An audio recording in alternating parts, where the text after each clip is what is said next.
Hello everyone, welcome to all. Today we start our grammar chapter number 24 adjectives that the compare. तो आज हम adjective कैसे बोलते हैं उसके बारे में देखेंगे। एडजेक्टिव मीन्स कि कोई भी जो लेटर होता है उसके पीछे हम ER EST लगाते हैं, उसे एडजेक्टिव बोलते हैं। जैसे कि यहाँ पे लिखा है the blue balloon is a big, जो ब्लू बलून है वो बिग है। उसके बाद जो सेकेंड वन है the yellow balloon is a bigger than the blue balloon. ये जो येलो वाला है उसकी कंपैरिजन एक और चीज़ के साथ, इट मीन्स कि एक और बलून के साथ की थी, तो इसकी कंपैरिजन किसी और के साथ होती है तो बिगर लगता है, तो ये इससे बड़ा है तो बिगर आएगा। और यहाँ पे एक थर्ड वन सेंटेंस है, बिगेस्ट कहाँ पे आता है, EST वाला जो एडजेक्टिव है वह कहाँ पे आता है वो देखते हैं। The red balloon is the biggest of the three. ये तीनों बलून में से सबसे बड़ा अगर बलून कोई है तो वो है रेड। इट मीन्स के more than two things comparison होती है तो EST लगता है। अगर टू थिंग्स की कंपेरिजन होती है तो ER होता है। मोर देन टू थिंग्स होती है तो EST लगता है। आई होप सो आपको ये समझ आ रहा है। उसके बाद तो adjective big does not compare the blue balloons with the any else. वो किसी के साथ कंपेयर नहीं हो रहा है इसलिए वो बिग का बिग रह गया। उसके बाद जो सेकेंड वन ब्लू बलून था उसकी कंपेरिजन येलो बलून से, सॉरी येलो बलून था उसकी कंपेरिजन ब्लू बलून से हुई थी, तो कंपेरिजन होती है तब ER और EST होता है, तो यहाँ पे ER आएगा।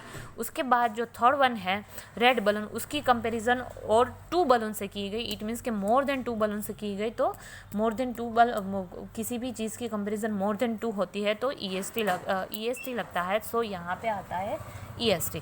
उसी हिसाब से हम देखते हैं, जैसे कि स्मॉल है, ये उससे भी स्मॉल है तो स्मॉलर। दो चीज़ की कंपैरिजन में स्मॉलर आता है और तीन चीज़ की अगर कंपैरिजन हो जाती है तो स्मॉलेस्ट हो जाता है। इसी हिसाब से large than adjective of a comparison. तो यहाँ पे आपको कई सारी ऐसे वर्ड्स दिए गए जो हम देखते हैं, जैसे कि tall, taller, tallest, fast, faster, fastest. उसके बाद slow, slower, slower, slowest, hard, harder, hardest, kind, kinder, kindest, deep, deeper, deepest, इस हिसाब से। और यहाँ पे बिग, बिगर, बिगेस्ट। तो आप देख रहे हो कि बिग का जो एडजेक्टिव ER एडजेक्टिव जो हमने लगाया है वो इस हिसाब से कुछ है कि लास्ट लेटर है वो रिपीट हो रहा है।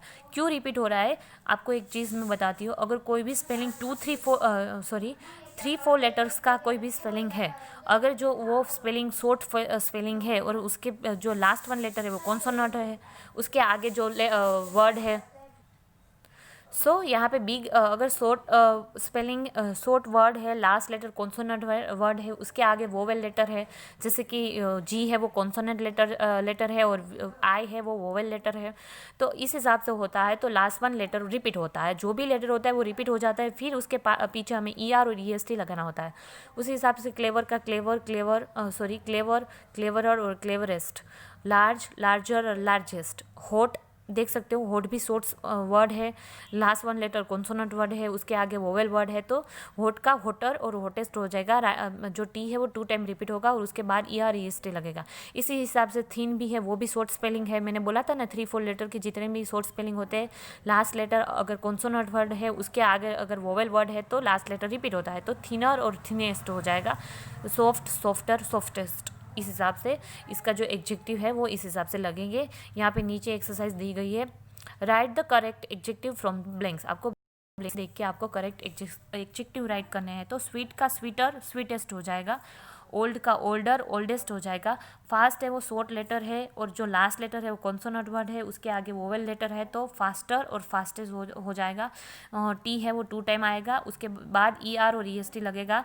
उसके बाद है light, lighter, lightest, wide, wider और वाइडेस्ट, उसी हिसाब से न्यू, न्यूअर, न्यूएस्ट।